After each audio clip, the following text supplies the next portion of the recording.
Sayyidina Muhammadin wa ala alihi wa sahbihi ajma'in. Alhamdulillah, dengan dirahmati Allah Subhanahu wa taala, kita memanjatkan kesyukuran kepada Allah Subhanahu wa taala yang mana kita dapat sampai kepada bulan Syaban. Dan bulan Syaban adalah bulan yang bahagia, yang memberikan kegembiraan kepada mereka-mereka yang beriman. Sebab bulan Syaban merupakan bulan yang mana kita melintasi untuk memasuki kepada bulan Ramadan. Dan bulan Syaban adalah bulan yang disukai oleh Nabi SAW. Sebab di dalam bulan Syaban ada beberapa peristiwa yang besar yang berlaku. Di antaranya adalah turun ayat dalam suratul Ahzab, Innallaha wa malaikatahu yusalluna 'alan nabi ya ayyuhalladzina amanu sallu 'alaihi wa sallimu taslima. Allahumma salli wa sallim ala sayyidina Muhammadin wa ala alihi wa sahbihi ajma'in. Ayat ini diturunkan pada bulan Syaban. Maka dengan itu para ulama kita mengatakan bulan Syaban adalah bulan Rasulullah sallallahu alaihi wasallam. Daripada sebabnya adalah turun ayat ini menggembirakan hati Nabi sallallahu alaihi wasallam. Allah berselawat kepada Nabi. Cuba bayangkan. Di dalam Al-Quran Allah mengatakan sesungguhnya Allah berselawat kepada Nabi Muhammad. Yani Allah yang menciptakan langit dan bumi, Allah yang menciptakan segala-galanya, Dia berselawat kepada Nabi Muhammad. Ini adalah perkara yang sangat luar biasa. Dan malaikat-malaikat juga berselawat kepada Nabi Muhammad sallallahu alaihi wasallam. Kalau Allah berselawat kepada Nabi Muhammad, malaikat berselawat kepada Nabi Muhammad, bagaimana dengan kita yang miskin, yakni manusia? Apabila kita berselawat kepada Nabi sallallahu alaihi wasallam, kita mendapatkan pahala yang besar daripada Allah.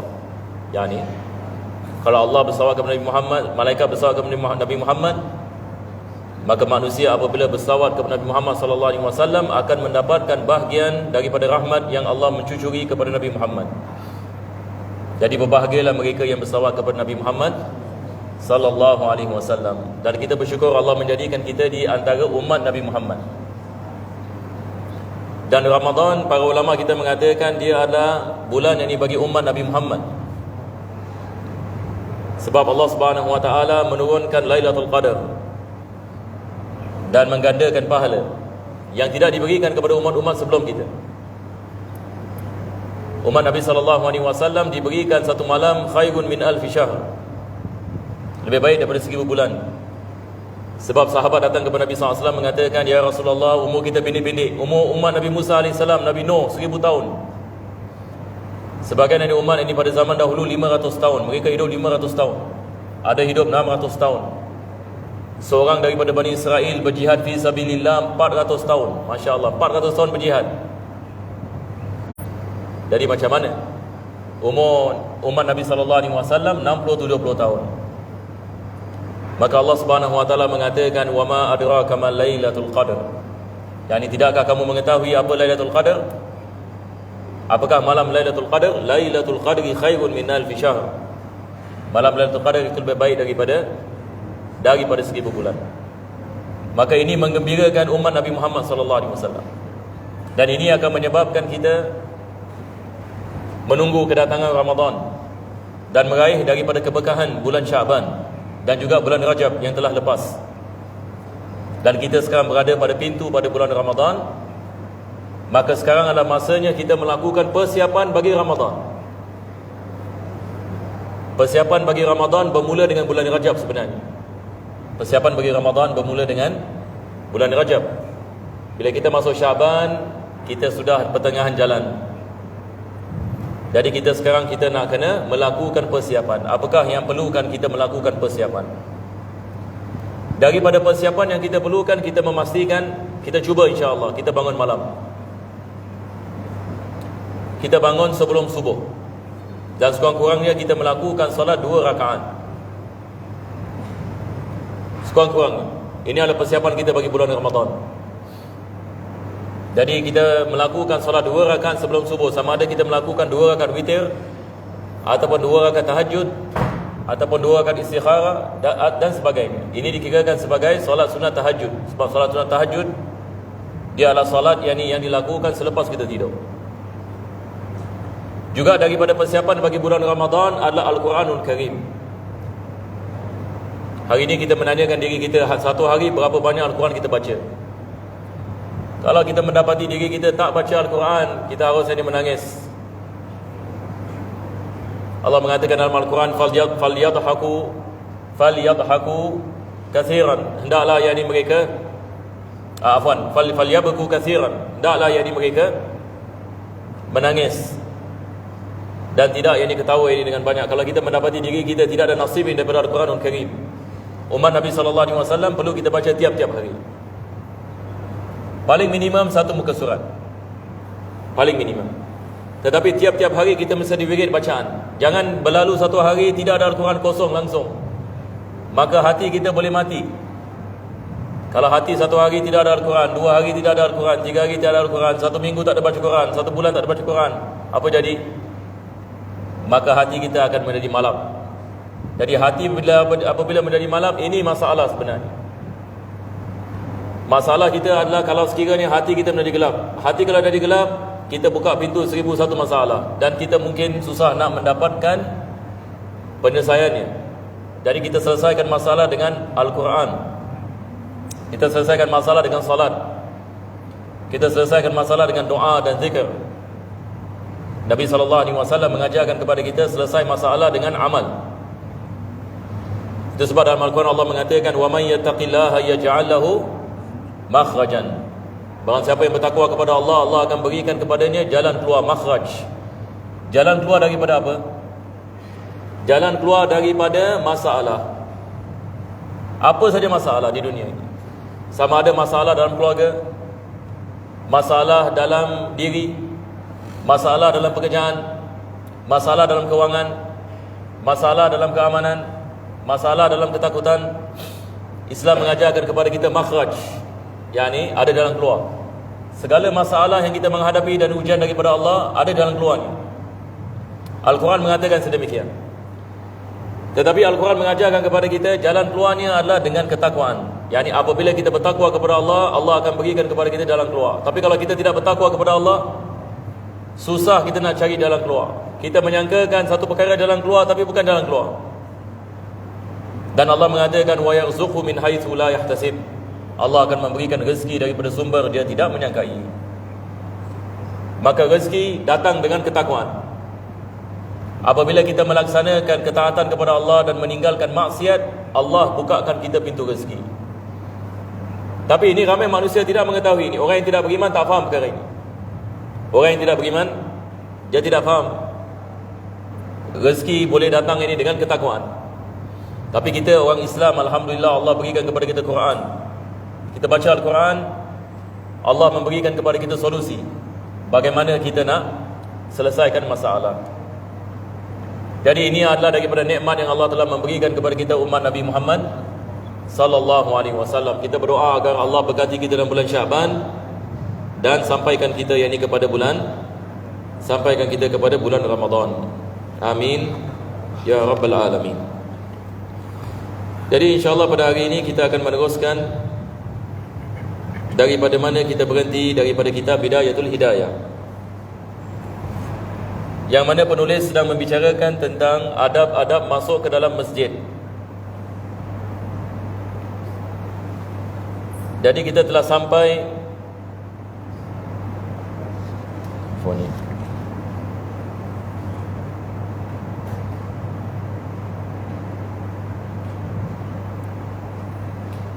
kita telah sampai ke adab-adab keluar ke masjid, ya. Maka penulis mengatakan, fa idza faraghta min taharatika fasalli fi baitika raka'atail fajr. Yani Al-Imam Ghazali memulakan bab ini daripada bangun daripada tidur. Yani beliau mengatakan apabila kamu bangun daripada tidur, maka ambillah wudu. Dan setelah kita mengambil wudu, apabila kita dengar azan, kita melakukan solat sunat 2 rakaat fajar. Ini yang kita membicarakan pada minggu lepas. Dan yang paling afdal kita melakukannya di rumah. In kana al-fajru qad tala'a, kalau sekiranya dah masuk waktu fajar, maka disunatkan kita melakukan solat sunat 2 rakaat fajar. Dan solat sunat ini sangat penting sekali. Jangan kita meninggalkannya. Kita menganggapnya sebagai wajib. Walaupun dia sunnah, tapi dia sunnah muakkadah. Nabi SAW tidak pernah meninggal solat sunat fajar. Tak pernah meninggal. Di dalam mazhab Hanafi, mereka mengatakan wajib. Ini solat sunat fajar, ini kita ada perbezaan dengan mazhab Hanafi. Dalam mazhab Hanafi, mereka mengatakan bukan sunnah, wajib. Yang ini maksudnya kalau kita meninggalkannya berdosa, nak kena qada, wajib. Tapi kita dalam mazhab Imam Syafi'i, kita mengatakan ini adalah sunnah muakkadah, yang ini sunnah yang ditekankan. Dan kita ada banyak hadis yang berkenaan dengan kelebihan daripada solat sunat fajar. Dan diriwayatkan bahawasanya Nabi SAW apabila dia melakukan solat sunat fajar, dia melakukannya dengan cepat. Solat sunat fajar ini Aisyah mengatakan, perawi hadis, dia mengatakan, apabila aku lihat Rasulullah SAW melakukan solat sunat fajar, aku tertanya dalam hatiku, adakah dia baca Fatihah? Cuba bayangkan. Yang ini sebab ini Nabi SAW melakukannya dengan cepat. Itu sebab disunatkan bila kita melakukan solat sunat fajar, tidak disunatkan kita melambatkan, memanjangkan. Jangan kita baca surah yang panjang. Dan disunatkan kita baca surah Al-Kafirun pada rakaat yang pertama dan surah Al-Ikhlas pada rakaat yang kedua. Al-Kafirun ini pada rakaat yang pertama dan Al-Ikhlas ini pada ini rakaat yang kedua. Sebagian dari ulama kita menambahkan lagi 2 surah. Rakaat ini yang pertama Alam Nashrah, dan rakaat ini yang kedua adalah Alam tara kaifa fa'ala rabbuka bi ashabil fil. Jadi kita boleh baca 2 surah pada rakaat yang pertama, 2 surah pada rakaat yang kedua. Jadi setelah kita selesai daripada melakukan solat sunat fajar, disunatkan kita mendatangkan doa. Dan kita ada doa yang dibaca oleh Nabi SAW.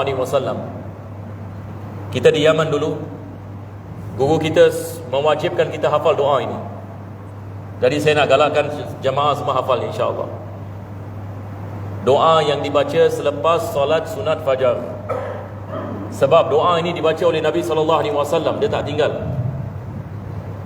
Jadi ada doa yang sangat penting sekali yang mana Nabi SAW membacanya tiap-tiap hari. Jadi kita cuba hafal, insya-Allah. Boleh kita semua meletakkan ke azaman. Allahumma inni as'aluka rahmatan min 'indika tahdi biha qalbi wa tajma'u biha syamli wa talummu biha sya'athi. Ini doanya. Mungkin ada sebagian jemaah dah hafal doa ini. Jadi setelah kita baca doa, tapi doa dia panjang, ini sikit je. Doa dia panjang. Satu muka surat setengah. Kalau kita nak hafal, pelan-pelan dah hafal ya. Kalau Ustaz Daniel, masya-Allah, dia hafal Quran. Jadi kalau orang macam dia, subhanallah, saya rasa 2 minit boleh hafal. Tapi mungkin bagi kita yang lain, kita memerlukan masa sikit. Nak kena baca. InsyaAllah ini Allah mudahkan. Selepas ini kita baca doa ini, kita mendatangkan zikir. Ya Hayyu Ya Qayyum La ilaha illa anta 41 kali. Ya Hayyu Ya Qayyum La ilaha illa anta. Ya Hayyu Ya Qayyum La ilaha illa anta. Ini juga waris daripada Nabi SAW. Jadi kita mendatangkan doa ini dan kita membaca zikir ini. Berapa kali? Kita baca 41 kali. Dan selepas itu kita ada riwayat dalam Sahih Bukhari, hadis yang sahih. Nabi SAW dia akan baring sebentar. Tapi saya mengatakan kepada jemaah di Singapura, kalau kita buat ini, orang menyangkakan kita gila. Betul? Kalau satu orang itu dia baring kat masjid, orang menyangkakan orang ini mungkin tak betul. Tapi ini adalah sunnah Nabi SAW. Dan diriwayatkan yang ini dalam hadis ini yang sahih, yang mana Nabi SAW setelah yang ini dia melakukan solat sunat fajar, dia mendatangkan doa dan dia baring. Baring yang ini ke kanan menghadap kiblat. dan baca doa Allahumma rabba Jibril wa Mikail wa Israfil wa Muhammadin sallallahu alaihi wasallam ajirni minan nar 3 kali. Saya kalau buat ini biasa saya buat kat rumah saja. Jadi buat dekat rumah baru keluar. Biasa yang di kat masjid kena tengok masjid. Kalau masjid Khalid insya-Allah boleh buat dalam bilik imam. Sebab ini di Singapura ini kita belum boleh terima benda-benda seperti ini. Sebab kalau kita mengatakan semua jemaah ini baring ni misalnya, orang terperanjat nanti kan. Apa dah jadi? Berapa lama baring? Baring sebanyak kita membaca doa ini. Kalau kita baca doa Allahumma rabba Jibril wa Mikail wa Israfil wa Muhammadin sallallahu alaihi wasallam ajirni minan nar. Allahumma rabba Jibril wa Mikail wa Israfil wa Muhammadin sallallahu alaihi wasallam ajirni minan nar. Allahumma rabba Jibril wa Mikail wa Israfil wa Muhammadin sallallahu alaihi wasallam ajirni minan nar. Itu saya. Kau boleh bangun. Ya saya? Kurang daripada 1 minit. Wallahu a'lam. Saya rasa 25 saat. Jadi kita boleh mendatangkan baring ini. Itu saja. Selepas itu kita boleh melakukan solat subuh. Selepas itu Imam Ghazali mengatakan kadzalika kana yaf'alu Rasulullah sallallahu alaihi wasallam summa tawajjaha ila al-masjid. Jadi Nabi sallallahu alaihi wasallam setelah melakukan solat sunat fajar dan zikirnya dan doanya, dia akan keluar ke masjid. Dan seperti mana kita maklum, rumah Nabi sallallahu alaihi wasallam sebelah masjid. Jadi tak ada masalah. Betul ke tidak? Dekat. Jadi Bilal radhiyallahu an dia akan melaungkan azan di Raudhah. Kan? Afwan di iqamah. Iqamah dia melaungkan azan di Raudhah dan Nabi sallallahu alaihi wasallam keluar daripada rumahnya. Yang di rumahnya di sebelah maqam. Kalau kita pergi Masjid Nabawi, maqam Nabi sallallahu alaihi wasallam, dia itu adalah rumah-rumah isteri Nabi sallallahu alaihi wasallam. Sekarang semua ada cage, kan? Itu semua adalah rumah-rumah isteri Nabi sallallahu alaihi wasallam daripada awal muwajahah bilik Aisyah sampai kepada Sufa. Itu adalah rumah Nabi sallallahu alaihi wasallam. Itu yang cage. Sebab dekat belakang adalah tempat Sufa, ashab as-Sufa. Jadi Nabi sallallahu alaihi wasallam dia tidak keluar daripada rumahnya setelah iqamah. Sebab ulama kita mengatakan bila Bilal melaungkan iqamah, bila kita bangun, bila Bilal melakukan iqamah, Allahu akbar, asyhadu an la ilaha illallah, asyhadu anna Muhammadar Rasulullah, sampai ini qad qamatis salat, Allahu akbar, la ilaha illallah. Apa dah habis iqamah baru disunatkan kita bangun. Dia sebenarnya begitu. Dah habis ini iqamah baru disunatkan kita bangun. Jadi Nabi ini masuk ini ke dalam masjid setelah ini iqamah. Wala tad'i salata fi jama'atin la siyama salat as-subhi. Al-Imam Ghazali mengatakan janganlah kamu meninggalkan salat jamaah, lebih-lebih lagi salat subuh. Sebab salat subuh jamaah ini pahala yang paling besar sekali. Dan ia disebut dalam Al-Quranul Karim. Allah mengatakan wa Qur'an al-fajri inna Qur'an al-fajri kana mashhuda. Yani bacaan ini Al-Quran pada waktu fajar disaksi oleh para malaikat. Maksudnya adalah melakukan solat subuh.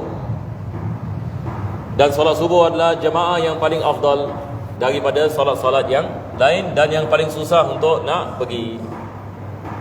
Kalau Zuhur senang sikit, Asar boleh tahan, Maghrib insya-Allah, Isya tak ada masalah. Tetapi subuh ini kita berdoa kepada Allah, ya Allah taufiq, agar Allah Subhanahu Wa Taala berikan kepada kita kekuatan ini insya-Allah.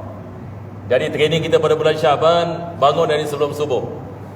Insya-Allah ini kalau kita dapat bangun sebelum subuh, ada masa ini untuk kita melakukan subuh ini dengan jamaah. Tapi kalau kita tidak melakukan jamaah di masjid, kita melakukan di rumah. Kita elakkan lakukan salat subuh sendirian. Walaupun rumah kita jauh daripada masjid, misalnya kita susah nak pergi subuh, tapi sekurang-kurangnya kita melakukan subuh di rumah. Jadi bila di rumah kita kumpulkan ahli keluarga, nak kena kejut mereka. Sebahagian ahli keluarga kita nak kena kejut tiap-tiap hari, nak kena kejut mereka kan. Tapi nak kena sabar. Kadang-kadang memerlukan 5 minit, kadang-kadang memerlukan 10 minit, terpaksa kita lambatkan subuh. Lebih-lebih lagi anak-anak kecil, kita nak kejut. Yang ni mungkin ini 10 minit. Nak buka lampu, kadang-kadang nak genjis air. Jadi yang afdal adalah kita melakukan salat subuh dengan jamaah. Jadi kita kumpulkan semua ahli keluarga kita, isteri kita, anak-anak kita, dan kita melakukan solat subuh dengan jamaah. Selepas ini solat subuh, kita mendatangkan zikrullah. Ada zikir-zikir yang kita boleh mendatangkan yang akan disebutkan oleh Al-Imam Ghazali. Maka beliau mengatakan fa salatul jama'ati tafdulu salatal fardhi bi 27 darajah. Solat subuh, solat jamaah itu lebih afdal daripada solat biasa 27 kali ganda. Yang ini maksudnya kalau kita melakukan solat jamaah, kita mendapatkan sekurang-kurangnya 27 kali ganda daripada melakukan solat sendirian. Jadi kita cuba insya-Allah semua yang solat ini 5 waktu kita usahakan untuk kita melakukan dengan jamaah. Mudah-mudahan Allah Subhanahu Wa Taala memberikan kepada kita taufik dan hidayah, dapat kita mengamalkan apa yang kita mempelajari pada hari ini. Maka dengan itu insya-Allah Allah akan bukakan kita pintu kepadanya dan akan selesaikan masalah kita di dunia dan akhirat, dan insya-Allah kita sentiasa akan mendapatkan rahmat dan barakah daripada Allah. Amin ya rabbal alamin. Rabbana taqabbal du'ana innaka antas samiul alim, tub alaina innaka antat tawwabur rahim, akhtim bisalihati a'malana wa ajina Allah ya karim bi fadli subhana rabbika bil izzati amma yasifun wa salamun alal mursalin alhamdulillahi rabbil alamin. Taqabbalallahu minkum.